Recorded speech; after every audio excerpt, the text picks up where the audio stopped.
Halo semuanya, selamat datang di edisi perdana Sintas Podcast. Jadi, Sintas merupakan satu organisasi sejarah lintas batas yang bergerak di bidang sejarah. Dan saat ini sudah bersama saya, Mas Arya, salah satu anggota Sintas yang juga merupakan seorang peneliti sejarah. Perkenalkan, saya Lazuardi dari Sintas juga. Nah, di episode perdana kali ini kita coba untuk ngebahas salah satu masterpiece dari Mas Arya, yaitu Rambut di Rerang Gondrong. Ini diterbitin oleh Margin Kiri, betul Mas ya? Edisi 1 dan 2-nya di Rerang Gondrong. Nah, mungkin di awal kita coba membahas dulu Mas. Gimana ceritanya bisa kepikiran buat membahas di Rerang Gondrong ini? Apakah ada pengalaman personal atau apa gitu? Nggak ada pengalaman personal. Cuman waktu itu tema ini diambil ketika saya sedang penelitian skripsi. Jadi waktu itu sekitar tahun 2003-an gitu, 2003 itu biasa anak sejarah kan lapaknya itu tempat risetnya itu di perpustakaan nasional atau arsip dan sebagainya. Jadi waktu itu saya kebetulan sedang di Perpustakaan Nasional. Waktu itu masih di Salemba, sebelah Departemen Sosial. Oh, iya. Kalau nggak salah lantai 9 ke 8 atau 9, dan lupa itu. Saya baca-baca koran waktu itu. Kebetulan sebenarnya tema yang saya sedang riset pada waktu itu bukan tentang rambut khususnya, tapi tentang perubahan sejarah Jakarta. Sejarah perubahan sosial di Jakarta. Perubahan sosial di Jakarta. Itu tentang ngambil tema waktu itu saya mau bikin tentang bagaimana perubahan jalan-jalan di Jakarta gitu kan ya. Tapi begitu saya baca koran pada tahun sekitar tahun 70-an, koran-koran itu kok ada berita tentang aparat pemerintah, aparat negara, tentara, polisi itu melakukan razia terhadap anak-anak yang berambut gondrong, gitu kan ya. Saya pikir cuma satu berita aja gitu kan, paling cuma sekali gitu kan. Itu saya coba baca di koran di hari-hari berikutnya gitu kan, edisi-edisi berikutnya. Loh kok masih ada terus ya? Hari ini di lokasi sebelah sini, besok di sebelah sana, dan jadi kayak sweeping gitu ya? Iya, gitu kayak sweeping. Waktu itu hampir di beberapa daerah lah, banyak beberapa daerah itu melakukan razia tersebut itu. Nah, kalau ke depan tuh ada, jangan-jangan di waktu sebelumnya ada juga gitu kan. Saya telusuri terus ke belakang. Ternyata banyak sekali rentetannya gitu kan. Mulai kalau di masa Orde Baru mungkin sekitar akhir tahun 60-an juga sudah ada gitu, razia-razia terhadap anak-anak berambut gondrong. Nah, kalau begitu ini ada hal yang menarik ya saya pikir ya gitu kan ya. Jadi berarti persoalan rambut sebenarnya bukan persoalan yang kecil pada waktu itu mungkin gitu kan ya. Bisa jadi ada hal-hal yang besar ya gitu kan. Ada problem apa nih gitu kan. Ini mencerminkan apa nih gitu kan ya. Ya dari situlah saya meneliti. Langsung kepikiran gitu ya untuk kayaknya nih jadi tema untuk penelitian skripsi, menarik juga gitu kan ya. Akhirnya saya ubah dari sejarah perubahan sosial di Jakarta menjadi pelarangan rambut gondrong. Iya. Sebenarnya dari ide tentang pelarangan rambut gondrong sendiri itu menurut saya satu yang unik gitu. Karena itu kan kayak untuk pemilihan gaya rambut kan personal banget ya. Yep. Kayak ya mau botak kah, mau habisin rambutnya atau mau gondrong itu personal banget. Tapi kenapa pada saat itu seolah kayak kenapa sih negara itu tiba-tiba masuk ke ranah yang sangat personal itu? Kalau ada kenapa?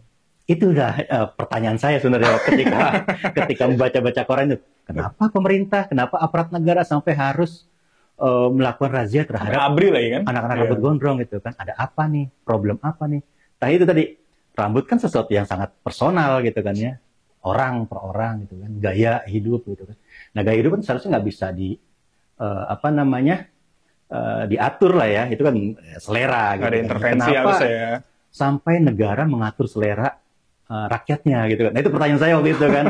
Nah, akhirnya saya berpikir waktu itu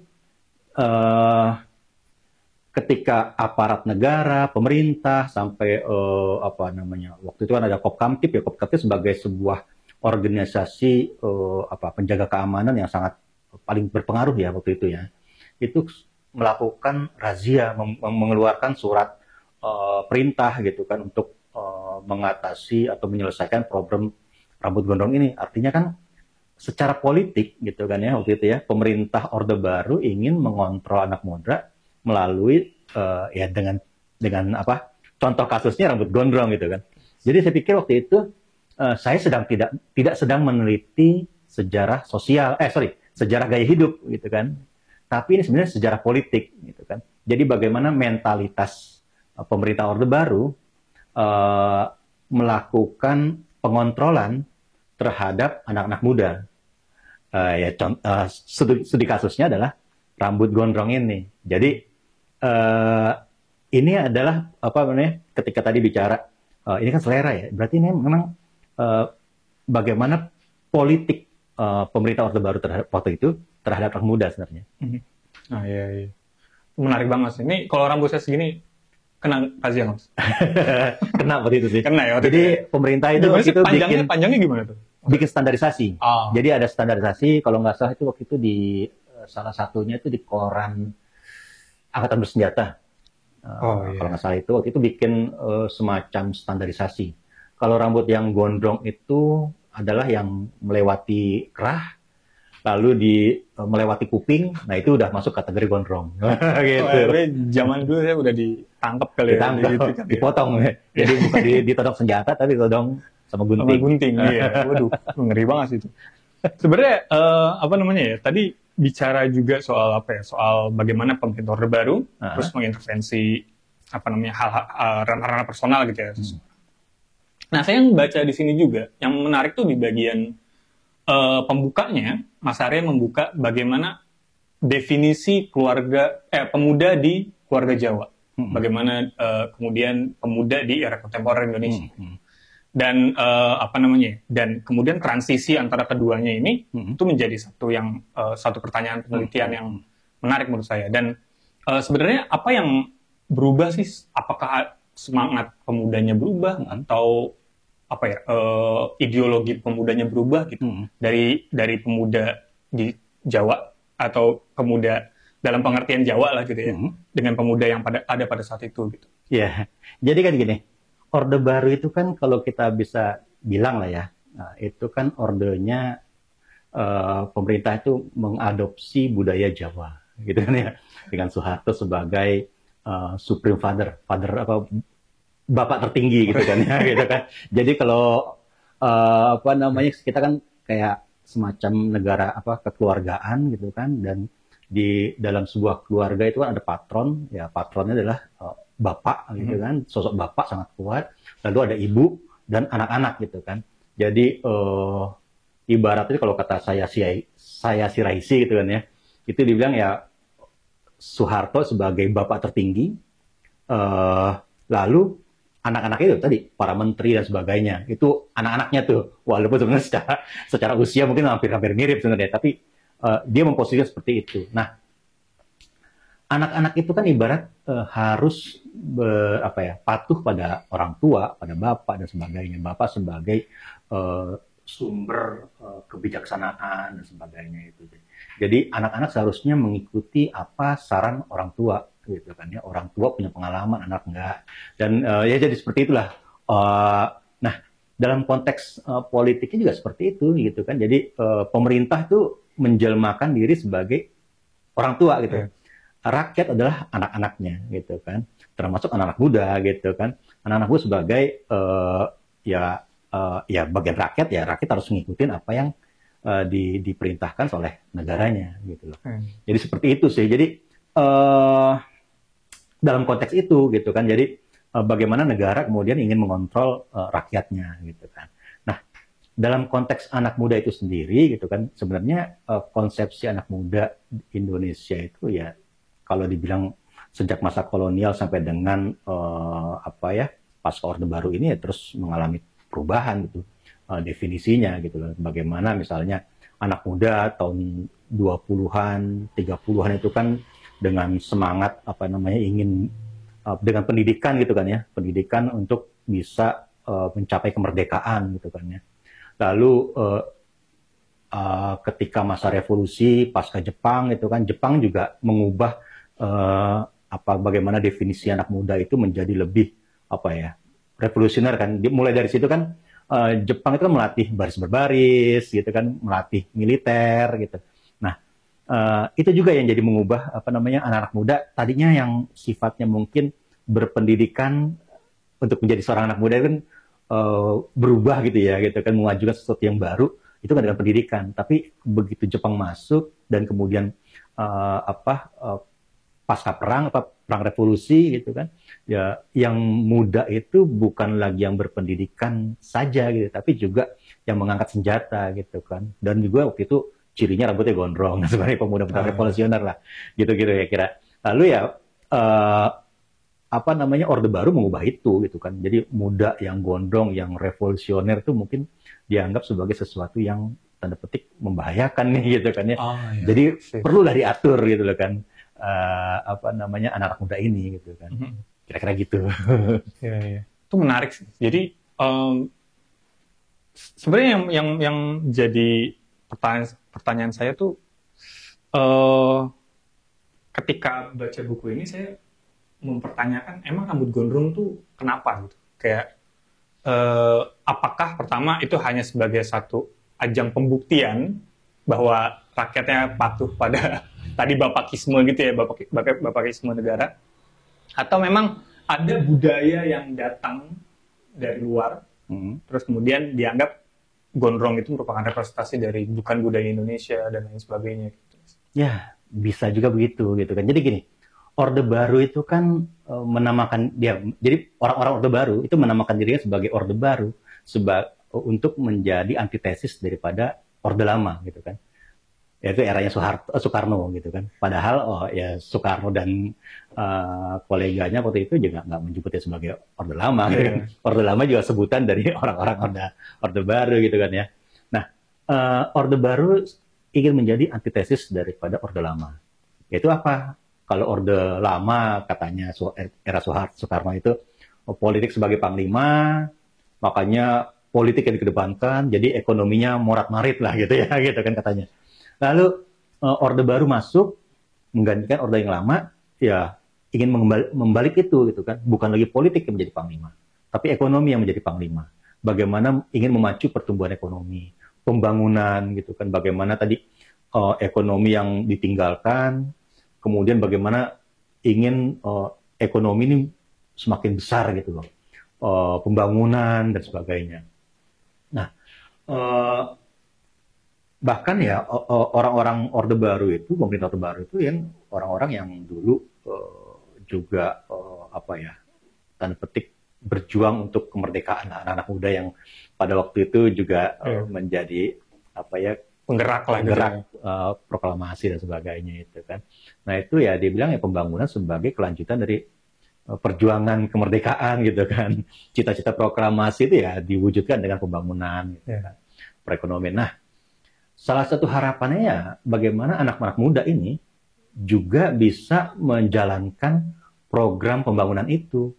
Nah gitu kan. Jadi ketika anak-anak muda itu cuek, anak-anak muda itu santai-santai, nggak peduli dengan pembangunan, ya simbolnya apa? Salah satu ya simbolnya ya dengan rambut gondrong. Ada juga mungkin yang ya narkoba waktu itu kan ya, atau ugal-ugalan, ngebut-ngebutan di jalan. Nah itu yang kemudian dikhawatirkan sama pemerintah Orde Baru pada waktu itu.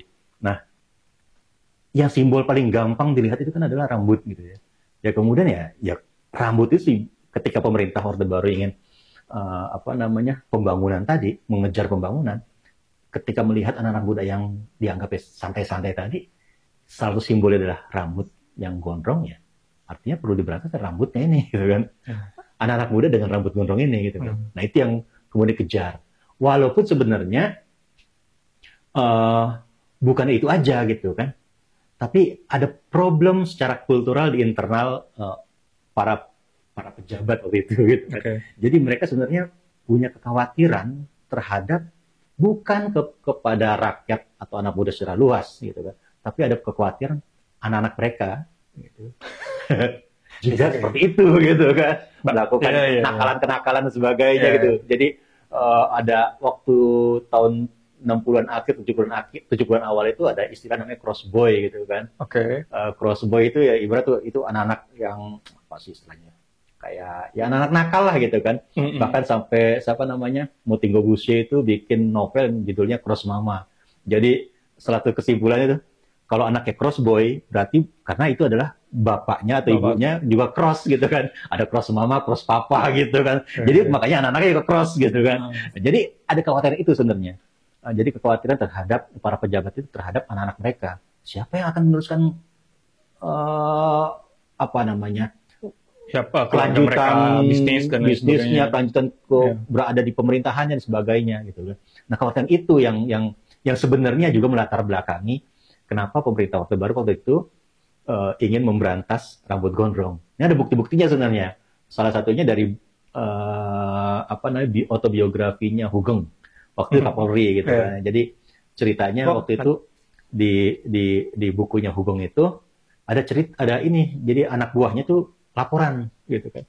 Pak gitu. Ini ada kasus anak-anak nakal gitu. Ada kasus anak nakal. Kayaknya harus Bapak yang nyelesain.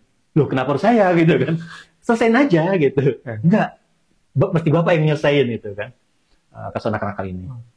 Nah, Hugeng mikir paling anak pejabat Pemda DKI atau pejabat eselon 2 dan sebagainya. Ternyata setelah ini anaknya menteri. Anaknya menteri yang nakal. Jadi akhirnya si Hugeng ini nelfon bapaknya, Mas gitu kan. Ini anaknya nakal, ditangkap. Mau saya yang nyelesain atau situ yang bawa pulang gitu kan. Akhirnya bawa pulang.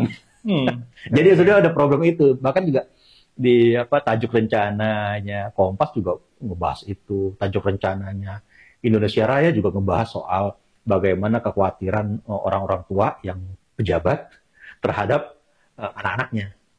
Jadi kayak gitulah. Jadi sebenarnya ini selubungnya banyak banget itu. Jadi kalau bicara rambut gondrong, wah tujuan untuk anak muda secara luas. Enggak juga gitu kan. Tapi juga sebenarnya itu ada problem internal di para pejabat itu. Wah, anak-anak saya juga nakal nih gitu kan. Tapi bingung juga mau ngurus gimana. Akhirnya bikin kebijakan yang sifatnya personal, tapi yang kemudian dipraktekkan untuk masyarakat luas. Itu ini banget, ngena banget sih. Kalau misalnya direfleksikan ya, itu memang kayak apa ya? Kayak bentuk insekuritas dari pemerintah gitu, terhadap gimana nih supaya anak muda yang pada saat itu belum terlibat dalam pembangunan dan lain sebagainya, ayo ikut pembangunan gitu kan, diajak ikut pembangunan. Salah satu representasinya ya nurut sebenarnya itu ya, yang direpresentasikan dari struktur bapaisme keluarga Jawa tadi gitu. Saya nyebutnya Orde Baru tuh orde yang paranoid. Jadi kalau insecure tadi paranoid takutan gitu kan. Bener. Kan tadi anak-anak muda yang revolusioner gitu. Meledak-ledak gitu ya. Meledak-ledak. Ya kayak tahun 40-an itu kan anak pemuda-pemuda revolusi kan yang gondrong, yang revolusioner bawa senjata. Nah, kemudian juga Orde Baru jangan salah loh. Orde Baru juga bisa menggantikan Orde Lama. Itu kan karena ada anak muda yang revolusioner, melakukan demonstrasi dan seterusnya gitu. Nah, itu yang kemudian dikhawatirkan tuh. Kalau anak-anak muda nggak dikendalikan gitu kan, bisa jadi ya revolusi itu makan dia sendiri gitu kan. Nah itu. Nah itu menarik sih Mas. Kita coba untuk ngelihat ke kasus yang lebih luas. Yang saya pelajari gitu kan ya, kalau di sejarah itu ada angkatan 66, kan, di mana angkatan tersebut itu bekerja sama dengan militer, anak kalangan intelektual kampus dan lain sebagainya bekerja dengan sama militer. Terus kemudian ya bisa dibilang representasi anak-anak muda pada saat itu juga. Tapi kemudian mereka direpresi. Simbiosis mutualisme yang di tahun 66 ini, itu kemudian berbeda konteksnya atau berubah di tahun 70-an awal ini. Karena kita ngelihat relasinya jadi beda nih. Dari yang tadinya kerjasama, pemuda dengan militer, terus kemudian berubah jadi kayak bertolak belakang, jadi musuh gitu. Gimana? Iya, jadi kan tadi, saya sudah sempat menyampaikan tadi ya, jadi di Indonesia masa Orde Baru itu ibarat negara keluargaan, ada bapak, ada ibu, dan juga rakyat sebagai anak-anaknya. Nah, anak-anak itu kan ada kakak, ada adik gitu kan ya. Jadi dalam konteks ini gitu kan, kakaknya itu adalah tentara gitu. Adiknya ya para mahasiswa gitu. Dan mereka menyatakan itu sudah di apa namanya, di berita-berita pada waktu itu. Jadi bagaimana ketika mahasiswa melakukan protes dan minta perlindungan tentara itu selalu merujuk pada gerakan mahasiswa tahun 66. Kan abang gitu, kakak mestinya melindungi adiknya gitu kan, partnership gitu kan. Nah kemudian ya begitu ada banyak sekali gejolak dan sebagainya, sampai juga kalau kaitannya hubungan sipil militer dan sebagainya itu ya mulai retak lah gitu kan. Bagaimana, karena mau nggak mau kan tahun 70-an itu, awal 70-an itu pemerintah Orde Baru ingin mengkonsolidasikan kekuasaannya kan. Jadi ya artinya tadinya memang dia berkolaborasi dengan mahasiswa untuk menjatuhkan Soekarno gitu kan. Tapi ya begitu kekuasaan sudah dipegang, bagaimana dia mengkonsolidasikan kekuasaannya gitu. Artinya ya tadi ya mungkin ya mahasiswa yang mungkin akan menjadi ganjalan ya si adik-adik ini gitu kan. Menjadi ganjalan yang perlu dibenahi lah gitu kan. Dikontrol lah, jangan gitu ditertibkan, jangan sampai mengganggu kekuasaan yang sedang dipegang ini gitu loh. Jadi makanya hubungan dengan mahasiswa tentang militer mahasiswa pada waktu tahun 70-an itu mulai sedikit banyak letupan-letupan tuh, karena banyak sekali peristiwa-peristiwa yang berkaitan dengan hubungan sipil militer, termasuk kayak misalnya kasus Rene Konrad tahun 70 gitu kan ya, mahasiswa ITB yang ditembak mati waktu ini acara main bola. Dan itu kasus rambut gondrong juga. Jadi ceritanya tahun sekitar bulan Oktober ya. Tahun 70 itu polisi di Bandung melakukan razia. Razianya rambut gondrong. Jadi razia rambut gondrong waktu itu gitu kan. Razia rambut gondrong, jadi yang gondrong ditangkap, dipotong-potongin tuh. Salah satu korbannya itu ya juga banyak mahasiswa ITB. Gitu kan. Dipotong rambutnya. Nah, proteslah mahasiswa itu, demo dan sebagainya itu. Oke, untuk mendinginkan suasana, dibikinlah sebuah pertemuan dan sepakati untuk mendinginkan itu diadakan pertandingan sepak bola. Ada kacau juga sih sebenarnya. Dia main bola untuk mendinginkan suasana ya. Pemainnya mungkin baik-baik aja, penonton yang ribut gitu kan. Nah benar, penonton yang ribut gitu kan. Wah, akhirnya jadi keributan dan ya kurang ajarnya katanya sih waktu itu polisi itu yang diterjunkan itu ya kayak siswa-siswa polisinya itu ada yang bawa senjata gitu kan. Nah dan itu walaupun ada penjaganya gitu, tapi akhirnya karena ribut-ribut akhirnya berhenti permainan, polisinya pulang gitu, naik truk gitu kan. Nah si Rene Konrad nggak ikutan. Nggak ikut nonton sebenarnya, nggak ikut nonton, nggak ikut main bola. Cuman sialnya dia naik motor sama temennya, papasan tuh sama rombongan tentara tuh. Nah itu, rombongan polisinya waktu itu gitu kan. Nah itu katanya sih, kalau saya baca berita-berita waktu itu ya, itu si Rene Konrad itu teriak, woi siapa nih ngeludahin gue gitu kan, kira-kira tuh.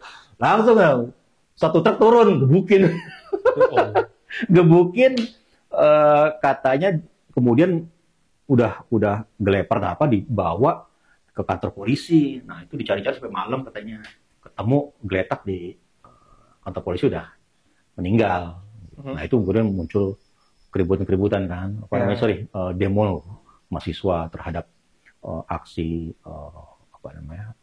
polisi pada waktu itu gitu, yang kemudian menyebabkan tewasnya Rene Konrad.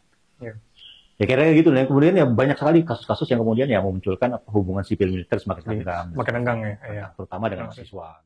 Ekonomi pada saat itu hancur ya, apalagi setelah 30S, lagi 30S. Dan tapi setelah itu, apalagi setelah UPA tahun 66, itu kan kemudian ekonomi kita melejit. Artinya kita udah ada penanaman modal asing, udah ada liberalisasi ekonomi dan lain sebagainya gitu. Nah, terus juga pemerintah itu artinya kan untuk menjaga tren yang meningkat ini, kan butuh yang namanya stabilitas ekonomi dan lain sebagainya. Apakah itu ada kaitannya gitu dengan represi kebebasan anak muda ini? Ya, gitu kan.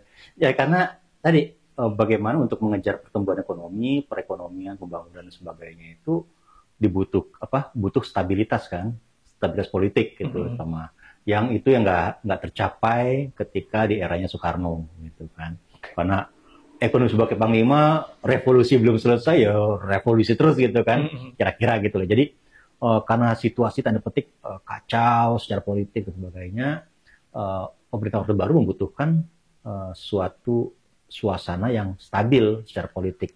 Nah itu menjadi persyarat daripada perekonomian. Nah itu yang kemudian dilakukan ya. Pada intinya pemerintah Orde Baru ingin rakyat itu nggak lagi mikirin politik deh gitu loh. Jadi ibarat itu floating mess ya waktu itu kayak masa mengambang. Jadi nggak usah ikut-ikutan berpolitik, cukup politiknya ya 5 tahun sekali aja pas pemilu gitu kan. Jadi didepolitisasi benar-benar gitu loh. Nah ini juga kan yang mencirikan bagaimana degradasi politik anak-anak muda gitu kan ya. Kalau misalnya tadi saya sudah kayak jelasin ya, politik anak-anak muda di politik ketika tahun 20-an masa istilahnya Pergerakan nasional, perjuangan kemerdekaan pergerakan nasional itu kan, itu anak-anak muda ya kan, Soekarno, Yamin, Hatta, Syahrir, itu kan usia masih 20-an gitu kan. Itu bagaimana dengan pendidikan yang mereka miliki kemudian mendorong supaya Indonesia bisa merdeka gitu ya. Kemudian juga yang menjadi motor revolusi Indonesia itu juga anak-anak muda gitu kan. Makanya ada karyanya Ben Anderson yang Revolusi Pemuda gitu. Jadi pemuda menjadi salah satu motor kemerdekaan Indonesia gitu. Begitu juga tahun 50-an, 60-an, anak-anak muda yang menjadi salah satu simbol bagaimana mendorong perubahan ini gitu kan. Nah, Orde Baru masih ada anak muda yang berpolitik, tapi direduksi gitu kan. Bukan anak muda yang secara menyeluruh di partai politik, di ormas gitu, tapi direduksi anak muda yang berpolitik ya menjadi hanya di kelompok mahasiswa gitu. Jadi makanya pada masa Orde Baru anak muda yang berpolitik atau menyuarakan hal-hal yang sifatnya politik gitu kan, itu hanya di kelompok mahasiswa. Dan mahasiswa kan nggak semua anak muda bisa menjadi mahasiswa gitu kan. Hanya spesifik gitu ya. Kelompok jauh banget ya. Iya, jadi hanya yang mungkin kemampuan ekonominya gitu kan untuk kuliah kan juga lumayan gitu kan. Ya, secara pendidikan juga ya ada kelompok elit lah gitu kan. Ya, kelompok perkotaan dan sebagainya. Jadi hanya seperti itu gitu kan. Jadi bagaimana pemerintah ingin membatasi peran politik anak muda ya terbatas pada kelompok mahasiswa aja gitu kan. Sementara ya kayak yang kemudian muncul pemuda-pemudaan gitu ya. Pemuda-pemudaan kayak pemuda Pancasila, pemuda FKKPPI, pemuda-pemuda yang ada di ormas Partai Golkar itu kan juga, atau bahkan kayak kemudian muncul kelompok-kelompok kayak premanisme ya. Jadi pemuda itu kalau di artikelnya Loren Reiter gitu kan, jadi ya untuk berjuang untuk pembangunan gitu kan. Bagaimana ideologinya bukan perubahan lagi gitu, tapi bagaimana menjaga stabilitas supaya ini bisa membangun nih. Ya makanya jadi backingan gitu kan. Jadi kalau ada kegiatan pembangunan gitu kan ya, buka lahan gitu kan, ini ada perkantoran, ini ada tempat ekonomi, disitulah ada pemuda. Jaga lahan parkir gitu kan.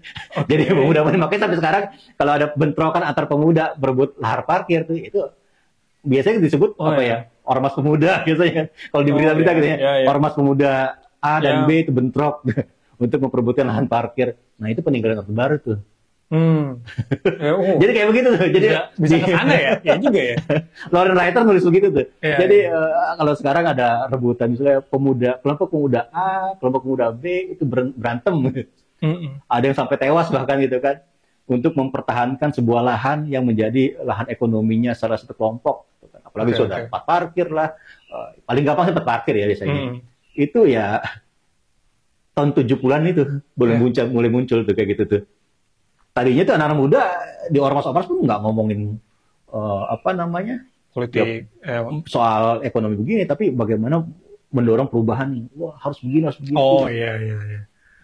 Revolusioner lah gitu ibaratnya. Sekarang jadinya reduksi tuh. Ya yang kalau revolusinya pemuda tahun 70-an atau anak muda Orde Baru itu ya untuk mendukung menjaga pembangunan ekonomi ini. Ya. Menjalankan menjaga kebijakan pemerintah. Ya. Makanya aparat pemerintah itu kan banyak juga menjadi backingnya anak-anak kelompok ormas anak muda ini kan. Ya itu bisa itu sama sih, nggak tahu ya. Saya pernah baca juga itu juga terjadi oleh gerakan perempuan ya. Jadi prediksi perang perempuan di era Orde Baru gitu. Jadi kita punya kongres perempuan dan lain sebagainya di era 20-an, terus kemudian bergerak di organisasi Fatayat NU mungkin ya, atau Aisyah Muhammadiyah, dan kemudian ada PKI punya Gerwani dan lain sebagainya gitu. Terus kemudian di tahun 70-an di era Orde Baru juga direduksi lagi, tadi justru malah ada peran ibuisme negara itu gitu kan ya. Wah, ini jadi saya melihatnya kayaknya emang satu yang didesain dengan sengaja untuk mereduksi letupan atau arus perubahan kayak gitu ya. Betul. Jadi tadi politik anak muda dibatasi hanya pada kelompok mahasiswa, tapi di luar mahasiswa gitu kan, itu direduksi lagi. Jadi bukan lagi pemuda gitu kan. Kan kalau pemuda kan sangat revolusioner ya kalau itu. Jadi pemuda pun didefinisikan tadi bukan lagi politis, tapi tadi jaga keamanan dan sebagainya.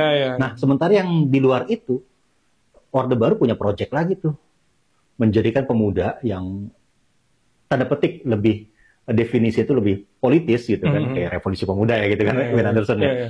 Tapi diubah menjadi ini proyeknya Orde Baru juga menjadi remaja. Oh, sebutan pemuda direduksi menjadi remaja gitu kan. Jadi remaja itu kalau James Siegel ya dia nulis tentang Solo itu dia menjelaskan itu tuh, bagaimana perubahan menjadi remaja. Jadi remaja itu ya semacam sekedar gaya hidup, kegemaran pada musik pop, gaya-gaya pakaian gitu kan, ikut tren yang sedang ngetren gitu kan. Jadi lebih ke situ tuh, bukan lagi yang nuansanya politis. Tapi ya nuansa ya remaja tuh ya gaya hidup gitu kan. Ya kemudian tahun 90-an menjadi ABG, anak baru gede gitu kan. Anak-anak gaul gitu kan. Ya sekarang ya terus begini nih. Oh jadi bukan hanya soal secara struktur politik ya, tapi bahasa pun penyebutan itu diubah. Iya. Wow. Kira-kira begitulah. Iya. Ya, itu wow.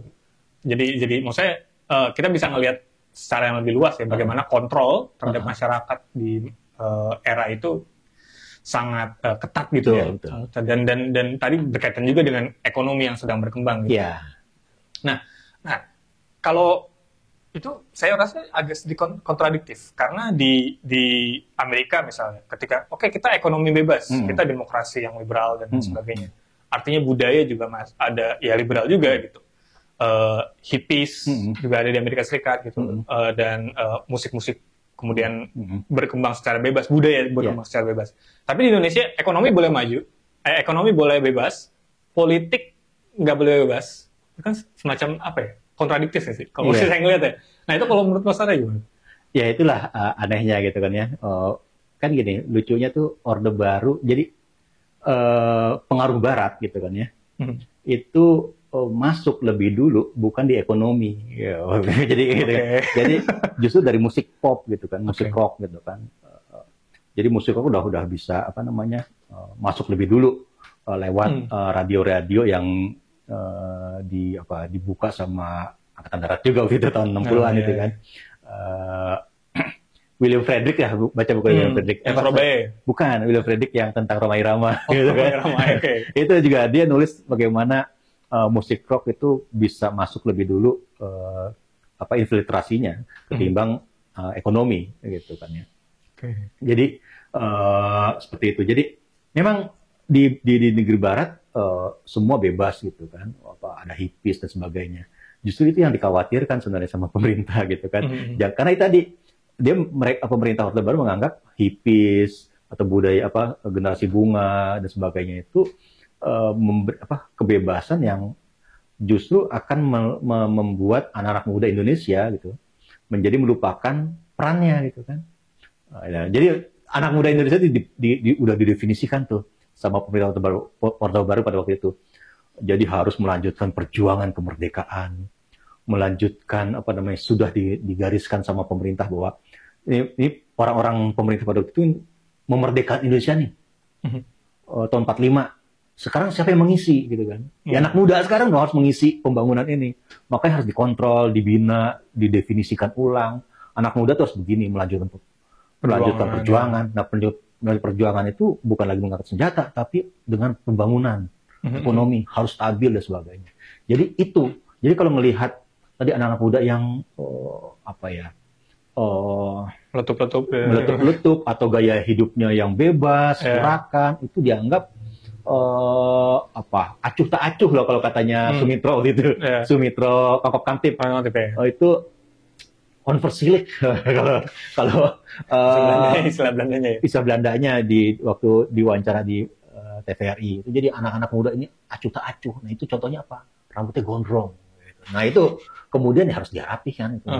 Jadi emang nggak murni mengikuti, walaupun secara ekonomi ingin mengikuti apa yang terjadi di Barat, tapi budaya Barat yang dianggap bebas tadi itu dianggap nggak cocok dengan karena mereka punya kepentingan untuk mengatur gitu. Nah, seperti itu.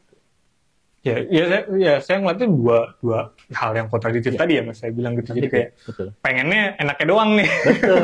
Nah itu sebenarnya itu juga jadi satu pertanyaan riset saya waktu itu kan. Loh, Orde Baru kan sebagai antitesisnya Orde Lama gitu ya. Orde Lama katanya kan politik sebagai panglima dan mengekang gitu kan. Kan itu definisinya pemahamannya orang-orang Orde Baru terhadap Orde Lama kan mengekang kebebasan gitu.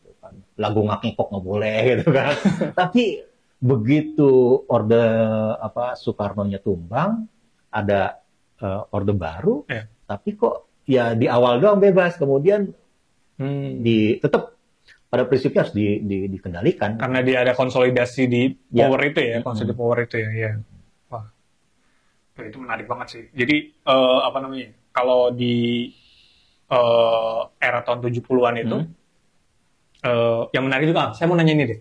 Di era tahun 70-an itu kan juga ada, ya kita bicara perang dingin lah misalnya, perang dingin ada konteks Amerika dengan Soviet.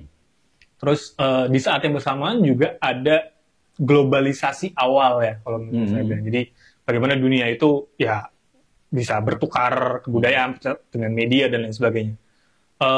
Ada relasinya nggak antara anak muda ini terus ngereferensinya kemana sih gondrong ini? Apakah referensinya ke Barat gitu ya, band-band musik Barat itu tadi yang disebutkan, atau emang sebagai ya wujud ekspresi aja gitu, sebagai itu? Ya, mereka sih referensinya ke grup-grup band di Barat ya. Tadi kan juga kalau kata William Frederick itu pengaruh Barat itu masuk lebih dulu lewat budaya gitu kan, lewat bacaan-bacaan gitu kan. Dulu juga bacaan-bacaan musik kayak majalah-majalah rock and roll gitu kan, itu dan dibaca gitu. Dan itu kan sebenarnya kan kelompok masyarakat kelas menengah atas yang bisa mengakses ya. Karena kayak majalah itu kan, apalagi majalah asing, musik juga beli kaset juga atau piringan hitam gitu kan juga lumayan mahal gitu kan. Jadi akses itu anak-anak muda kelas menengah atas sebenarnya gitu kan. Jadi lebih dekat dengan kekuasaan sebenarnya. Dalam konteks itu kan gitu kan. Jadi yang bisa mengakses itu. Jadi memang seperti itu sih ininya. Ya relasinya ya menarik. Jadi bukan bukan cuma soal budaya asing masuk gitu aja ya. Tapi juga ada soal soal bagaimana anak muda itu juga mengekspresikan diri mereka juga. Ya, nah itu yang waktu itu juga anak-anak muda ya tadi ngikutin apa yang terjadi di idola mereka tuh di luar gitu. Jadi waktu itu ada cerita penangkapan gitu ya, razia gitu kan. Razia rambut gondrong sama razia celana gitu. Pakai botol gitu ya, pakai botol. Nggak boleh cut bray, nggak boleh kan gitu kan. Oh, nggak boleh cut bray. Nggak boleh cut bray. Jadi kalau cut bray dipotong gitu kan. Ditanya sama polisi gitu. Kamu ini gondrong ngikutin siapa gitu kan? Saya ngikutin Beatles gitu kan. Jadi Beatlesnya gondrong, saya ikut gondrong juga gitu. Nah kalau Beatlesnya botak, saya coba botak gitu kan. Jadi kira-kira gitulah. Jadi ngikut aja gitu kan. Pada waktu itu ya. Jadi memang seperti itu sih. Nah, jadi ya entahlah pemerintah menganggapnya ya ini nggak berkebudayaan, nggak punya pribadi dan sebagainya gitu. Jadi makanya perlu dibina nih anak muda ini gitu kan. Supaya kalau nggak gitu pembangunan kita bisa para prinsipnya mereka tuh ingin orde baru tuh ya ingin pembangunannya itu tercapai lah gitu kan. Wah, itu yang saya coba simpulkan ya di yang terkait dengan hal ini tuh bagaimana kemudian pemerintahan Orde Baru ini mencoba untuk memilah-milah pengaruh Barat. Bagaimana kemudian yang ekonominya aja yang diambil sistem ekonominya. Kita tahu lah di Indonesia di tahun 70-an ada Ujian Sastro, ada Emil Salim ya kalau nggak salah ya gitu-gitu. Jadi secara ekonomi udah sangat West oriented gitu ya. Tapi secara kebudayaan anak mudanya juga udah West oriented, tapi pemerintahnya tuh masih nyari orientasi bahkan. Saya ngeliat misalnya nggak boleh gondrong itu sebenarnya. Iya. Gitu kan. Jadi kayak malah nggak ada, masih mencari-cari orientasi yang kemana gitu kan. Malah nggak ada satu kejelasan gitu. Iya. Oh iya. Oke. Nah jadi tapi sebelum coba kita ke pertanyaan terakhir, saya mau tanya terkait dengan ini. Ini kalau misalnya kita ngelihat Orde Baru dan anak muda ya di masa lalu gitu ya. Itu kalau di era sekarang kan ada juga tuh Gen Z. Gen Z dibilangnya cengeng atau Gen Z dibilangnya manja dan lain sebagainya gitu.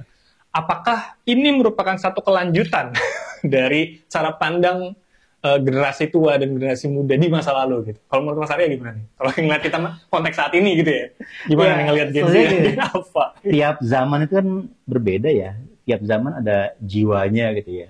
Ada nuansanya yang sangat yang saling mempengaruhi. Jadi mungkin ya dunia sekarang ya yang mempengaruhi ya kemudian apalagi gini nih. Dulu tuh kan anak muda mendapat informasi itu terbatas itu ya. Hanya dapat dari media, dari koran, dari majalah, mungkin nonton bioskop. Nonton itu kan kemudian film-film barat dia, wah ternyata pakaian seperti ini, Pak. Caranya seperti ini, jadi referensi gitu kan. Dari majalah-majalah, dengar musik dan sebagainya. Dan yang bisa mengakses itu kan terbatas gitu kan. Hanya mungkin anak-anak muda dari kelas menengah ke atas gitu yang bisa mengakses itu dengan mudah gitu. Nah sekarang kan berbeda tuh akses itu. Sekarang akses itu nggak terbatas kan, karena ada internet kan, ada internet di mana-mana. Semua orang bisa, dengan semua internet, jadinya semua bisa mengakses informasi yang sama. Orang di Jakarta dengan orang di mana daerah pelosok gitu, bisa mengakses informasi yang sama sebenarnya. Tapi memang tergantung pada orientasinya ini ya. Tapi pada prinsipnya sama gitu. Mereka bisa mengakses hal-hal yang sama gitu kan. Jadi ya paparannya mungkin jauh lebih sekarang lebih terbuka gitu loh. Jadi ya saya pikir sih saya nggak punya jawaban yang pasti tentang kenapa fenomena anak-anak muda sekarang tuh ya seperti itu. Menarik banget ya. Kita tadi coba bicara banyak hal tentang rambut gondrong. Rambut gondrong aja kita bisa bicara tentang ekonomi negara, politik negara, dan lain sebagainya. Dan itu menunjukkan bahwa sejarah itu berawal dari hal yang sederhana gitu, hal-hal yang keseharian dan lain sebagainya, dan ternyata punya satu struktur, bukan struktur ya, mungkin bukan struktur, satu pembahasan atau latar belakang sejarah yang luas juga gitu ya. Secara nah, menurut Mas, ada gimana teman? Iya, bicara. Jadi memang kalau bicara sejarah itu, sejarah bukan hanya hal-hal yang besar kali ya, yang grande gitu kan ya, yang besar-besar, ngomongin tentang soal revolusi, soal apa dan sebagainya. Tapi hal-hal kecil itu sebenarnya bisa menjadi pemicu dari sebuah perubahan gitu kan, atau menjadi sebuah yang kemudian menyulut banyak hal gitu loh kan, yang kemudian menjadi gerak sejarah. Saya terus terang ketika juga mulai meriset tentang rambut gondrong itu, saya membaca karyanya Pak Ong, Ohokam, tentang Brotodiningrat gitu kan ya, bagaimana kasus pencurian Gordin gitu kan di rumahnya residen waktu itu Madiun gitu kan, bisa menjadi pemicu dari sebuah gerakan politik pemerintah kolonial pada waktu itu gitu kan. Cuman gara-gara ada pencurian gitu kan, pencurian Gordin. Nah, itu pencurian kemudian dimaknai ini sebagai perbuatan memalukan terhadap si pemerintah kolonial, presiden itu. Karena kalau secara simbolik Gordon dicuri berarti kebuka gitu kan jendelanya. Berarti apa yang terjadi di dalam rumah itu kelihatan. Itu juga bukan cuma rumahnya, tapi mencerminkan struktur pemerintahan kolonial ditelanjangi gitu kan, kira-kira gitu. Nah, itu hal-hal kecil kemudian menjadi sebuah ini besar, gulungan besar. Begitu juga dengan rambut gondrong ini. Rambut gondrong mungkin kelihatannya sesuatu yang sepele. Saya pun menganggapnya itu sepele waktu itu ya. Ini persoalan sepele kenapa jadi diributkan gitu kan ya. Ada persoalan apa sih dengan rambut gondrong? Simbolik apa yang dimunculkan dari anak-anak muda berambut gondrong ini? Apa yang dikhawatirkan pemerintah? Waktu itu ya. Aparat pemerintahnya terhadap anak-anak berambut gondrong ini gitu kan ya. Nah, itu sih. Jadi juga ya Orde Baru juga kan kalau kata Pak Ohokam juga ordenya militer, hierarki birokrat dan teknokrat gitu kan. Jadi di mana anak muda? Ya nggak ada di situ gitu kan ya. Jadi makanya ya anak muda yang mengekspresikannya diri dengan banyak hal gitu kan itu.